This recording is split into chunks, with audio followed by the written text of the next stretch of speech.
Rosa got married on a Saturday in June in a small stone church outside Galway, and not one photograph of it ever reached the internet. There was no post, no album captioned with a single perfect emoji, no countdown, no reveal, no ring held up to a window for the light. Her friends found out she was married the way people used to, in person, over a cup of tea, when she mentioned it with a quiet smile. And the strangest part, the part that made a few of them sit back in their chairs, was how completely unbothered she was that no one had seen it. To Rosa, the day had already happened. It had been witnessed by the people who were there. It did not need a second, wider audience to become real. There is a particular kind of person like this, and you almost certainly know one. They exist fully and richly, and yet they are almost entirely absent from the feed. They go on holidays you only hear about afterwards. They achieve things you find out about by accident. Their profile, if it exists at all, is a ghost town, a photo from 4 years ago, and a bio they never finished. And in a world where sharing has become almost automatic, where the instinct to photograph a moment now arrives before the instinct to actually feel it, these people can seem like a small, quiet mystery. Today, I want to unpick that mystery, gently, because what looks like absence is very often the sign of something most of us are quietly longing for. Let's start with the most common misreading, because it's almost always wrong. When someone doesn't post, the assumptions rush in to fill the silence.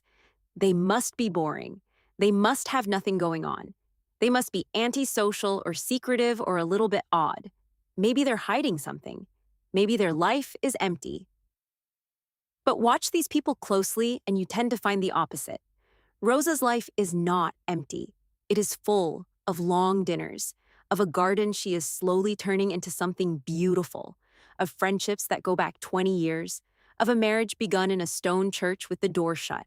The absence from the feed is not an absence of life. It is a decision about where that life is allowed to live, and it lives deliberately off the record.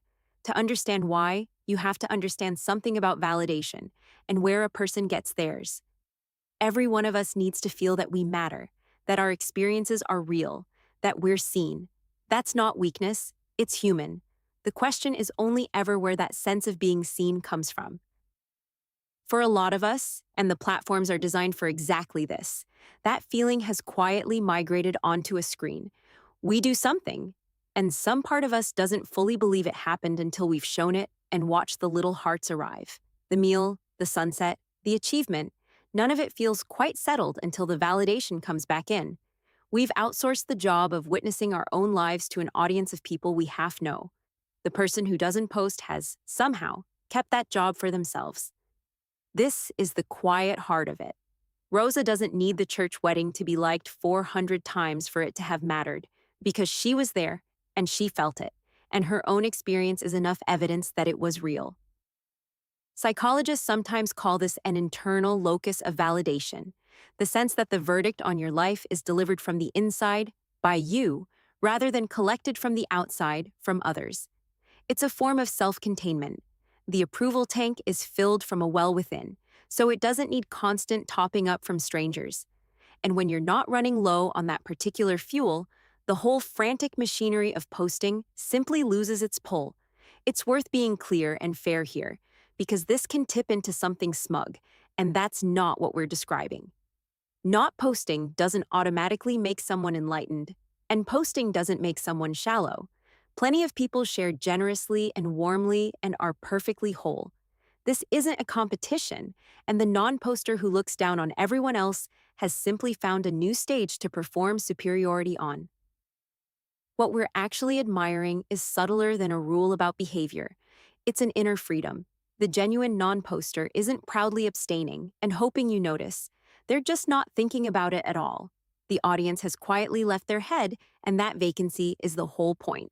Now let's talk about privacy, because for these people it isn't a setting, it's a temperament.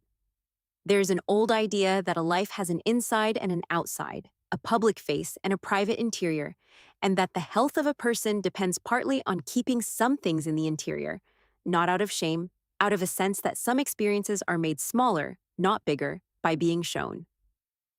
The non-poster tends to feel this instinctively: a private grief, a new relationship in its tender early weeks, a quiet win at work, These feel to them like things that would lose something if they were flattened into a post and handed to an audience.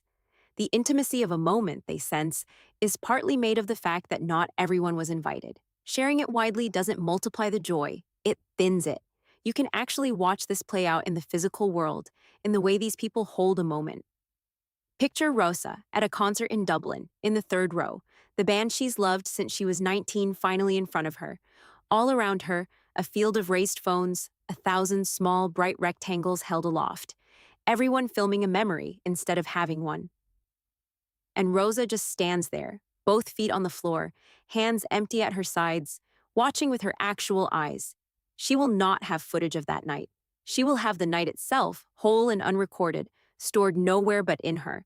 For her, that's not a loss. That's the entire richness of it. The moment was hers precisely because she didn't step outside it to capture it.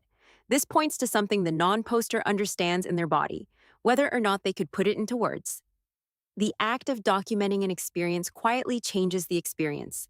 The instant you lift the phone, part of your attention leaves the moment and moves to how the moment will look. You become, subtly, a performer and a spectator of your own life at the same time, and the raw, first-hand feeling gets a little thinner. People who don't post are often, at heart, protecting the quality of their own attention. They want to be all the way inside their lives, not hovering slightly above them composing the caption. And there is a depth available to that undivided attention, a fullness, that the rest of us, forever half filming, only ever taste in fragments. There's a very concrete reason they step back to, and it's one anyone who has posted a lot will recognize. Oversharing is exhausting.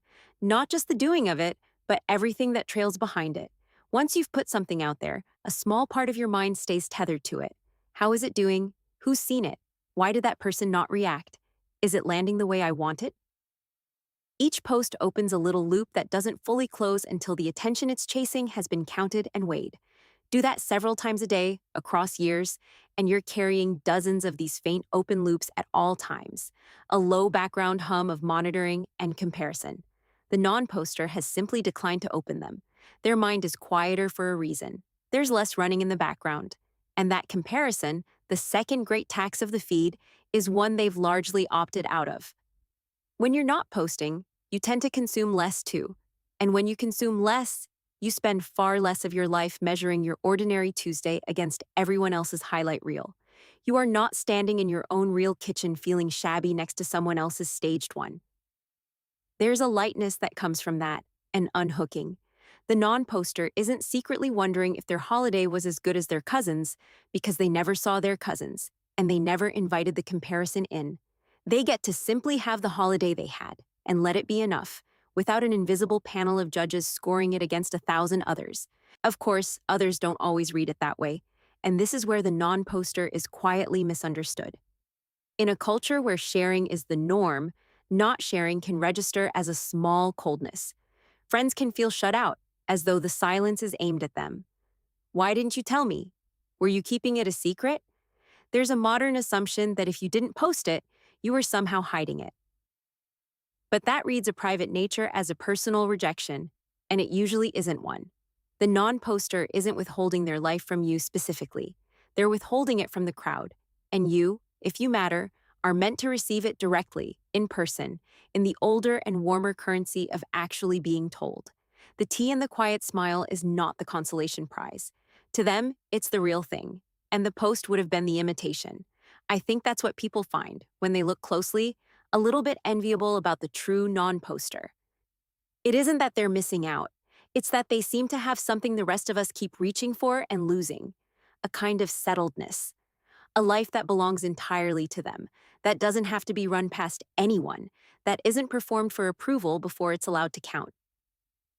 They walk around with their good news undivided, their sorrows unbroadcast, their ordinary days unmeasured against anyone else's.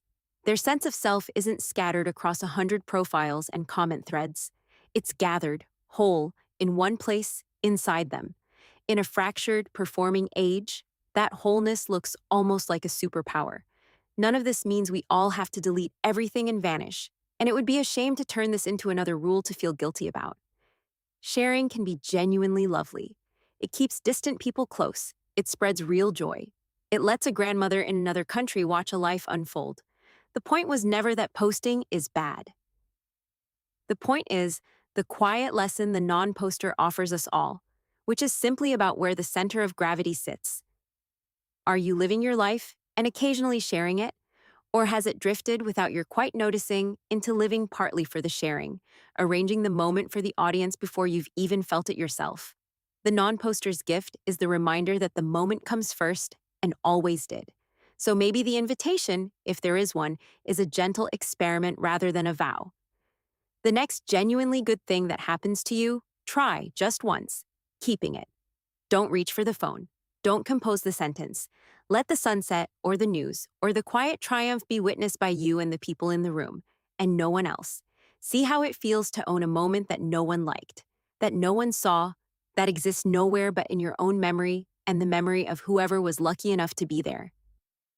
You might find, as Rosa found, that it feels less like a secret and more like a possession, something that is fully, unshareably yours. Because that, in the end, is what their absence from the feed has been telling us all along. Not that their lives are empty, but that their lives are theirs. Not that they have nothing to show, but that they've quietly decided their life is for living rather than for showing.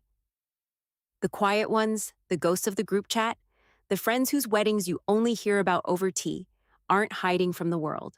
They're just fully in their own. And if a small part of you feels a pull of envy reading this, listen to it kindly. It isn't telling you to post less, it's telling you to be there more. The whole of you, in the whole of the moment, with the phone face down and your own two eyes doing the seeing. That was always the richer life. The non posters just never forgot it.